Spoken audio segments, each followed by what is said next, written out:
नमस्कार, मैं हूं परिधि रघुवंशी और आप देख रहे हैं प्रदेश बुलेटिन, जिसमें हम आपको बताएंगे हमारे प्रदेश की तमाम बड़ी खबरें। तो रुक कर लेते हैं आज की खबरों की ओर। धार्मिक नगरी उज्जैन में महाशिवरात्रि पर्व के बाद भी शहर में बाबा की पालकी निकल जा रही है। उज्जैन के नलिया बाखल स्थित स्वर्ग द्वार महादेव मंदिर से निकल गई पालकी का पूजन राष्ट्रीय संत और राज्यसभा सांसद ने किया।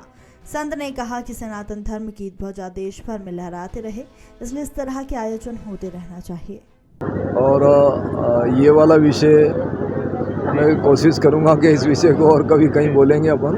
ये तो धार्मिक कार्यक्रम है हमारा और हम सब लोग मिल कर के और धार्मिकता के जो ध्वजा है उसके नीचे सब लोगों को आने का संकल्प दिलाएंगे, चाहे वो किसी भी पार्टी का हो, किसी भी क्षेत्र में काम करता हो।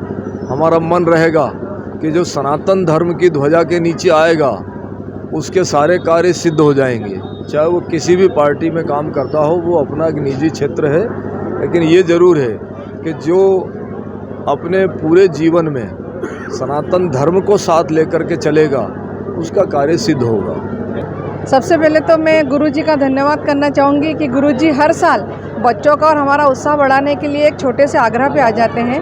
मैं यहाँ के जो मित्र मंडली, ऋतिक सांगते मित्र मंडली है और ये सारे छोटे छोटे युवा बच्चे हैं, इन्होंने 3 साल पहले एक बीड़ा उठाया था कि हम सनातन धर्म की ध्वजा को लहराते हुए आगे बढ़ाएंगे और इस कार्य को करेंगे। तो हर साल वो बाबा महाकाल की पालकी निकालते हैं और बहुत अच्छे से शोभा यात्रा निकालते हैं। तो ये युवा बच्चों ने अगर धर्म की ध्वजा उठाने का बीड़ा उठाया है, गुरुजी के सानिध्य में उन्हें हमेशा मार्गदर्शन मिलता रहेगा, तो हमारी आने वाली पीढ़ी भी सनातन धर्म को आगे लेके जाएगी और इस कार्य को सफल बनाएगी और गुरुजी का हमें हमेशा आशीर्वाद मिलता रहेगा। गुरुजी के मार्गदर्शन पे हम लोग चल रहे हैं। क्या होता है, पूरा क्या आयोजन होता है? यहाँ पे हम लोग हर साल बाबा महाकाल की पालकी निकालते हैं, उनकी शिव बारात निकालते हैं, जिसमें बच्चे पूरे मोहल्ले के और देश के सारे लोग शामिल होते हैं, ताकि उस सवारी को निकाल के आगे एक भजन मंडली वगैरह भी रहती है, पूरा आयोजन होता है।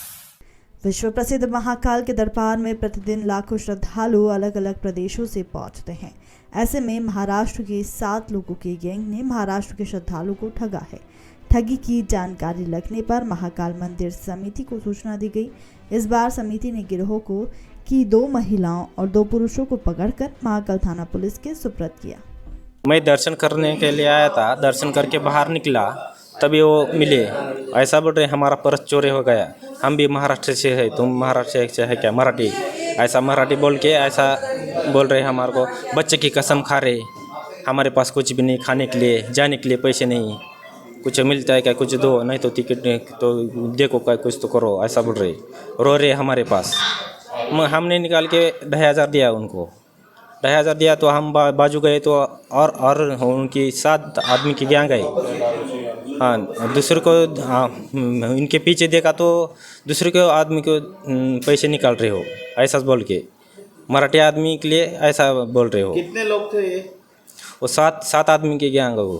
इसमें महिलाएं भी हैं? हाँ, महिला भी है, 2 जगह पे ऐसा कर रहे हो। महाराष्ट्र के कुछ लोग हैं जो यात्रियों से ब्लैकमेलिंग करके कुछ ठगी करते हैं, बच्चों का इमोशनली ब्लैकमेलिंग करते हैं कि बच्चे बीमार है, हमको जाने का किराया नहीं, इस टाइप से करते हैं।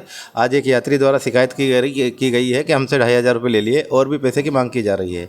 और काफ़ी दिनों से पुलिस और मंदिर की सर्चिंग की जा रही थी इनके पर और लगातार वाच किया जा रहा था। आज इनको पकड़ा गया है और थाना महाकाल को सुपुर्द किया गया है। सर, कितने महिला पुरुष हैं? अभी ये लोग 4 हैं और पता चला है कि कुछ 7 लोगों की गैंग है। उज्जैन पुलिस ने महाशिवरात्रि पर गेस्ट हाउस संचालक द्वारा नकली पास बनाकर यात्री को देने का मामला महाकाल मंदिर समिति के संज्ञान में लाया है। मंदिर समिति की ओर से संबंधितों के खिलाफ FIR दर्ज करवाई जाएगी। हाँ, एक मंदिर समिति के समक्ष अभी वो फर्जी पास के प्रकरण भेजा गया है और प्रशासक साहब से बात हुई है। उन्होंने बोला है कि संबंधित को वेरीफाई करके हम उसमें आगे कार्रवाई करके थाना महाकाल को रिपोर्ट पेश कर रहे हैं, तब FIR दर्ज की जाएगी। क्या अद्भुत था सर आवेदन में, क्या मामला? अभी शिवरात्रि के दिन महाकाल मंदिर समिति ने कुछ पास जारी किए थे। कुछ होटल वालों ने वो पास प्राप्त करके उनकी डुप्लीकेट कॉपी तैयार करके और उनके पास ठहरे हुए श्रद्धालुओं को 5,000 रुपये में बेचने की घटना सामने आ रही है, जिसके संबंध में एक श्रद्धालु के द्वारा कंप्लेंट करवाई गई थी, लिखित में शिकायत दी गई थी, क्योंकि जब वो एंट्री कर रहा था तो उसका फर्जी पास पकड़ा गया था। जब उसे पूछताछ की गई तो संबंधित के द्वारा बताया गया कि हमें फलाने होटल वाले से ये पास प्राप्त हुआ है, तो उसका एप्लीकेशन लिया गया है। मंदिर समिति वेरीफाई कर रही है, जैसे उनके पास रिपोर्ट आती है तत्काल ही उचित धाराओं में केस दर्ज करके कार्रवाई की जाएगी और संबंधित बेचने वाले होटल वाले पर भी कार्रवाई की जा सकती है। मध्य प्रदेश के धार जिले में स्थित भोजशाला को लेकर लगी याचिका को लेकर हाईकोर्ट द्वारा सर्वे ऑफ इंडिया को 5 एक्सपर्ट टीम बनाने का आदेश देते हुए 6 सप्ताह में रिपोर्ट प्रस्तुत करने की बात सामने आई है। तो वहीं पूरे मामले में इंदौर महापौर ने इस फैसले को लेकर मीडिया से चर्चा की है। माँ वेगबाग देवी की प्रतिमा स्थापित हो और हिंदू अपनी आस्था के साथ उसमें पूजा करें, इसको लेकर बड़े लंबे समय से संघर्ष चल रहा है। जो याचिका माननीय न्यायालय में लगी थी, उस याचिका में माननीय न्यायाधीश ने एक कमेटी बनाकर उसके रिलीजियस कैरेक्टर को डिफाइन करने के लिए सर्वे करने के आधार पर रिपोर्ट देने के लिए कहा है। मेरी दृष्टि से ये बहुत अच्छा फैसला है और हमको विश्वास है कि उसमें जो सच है वो सामने आएगा।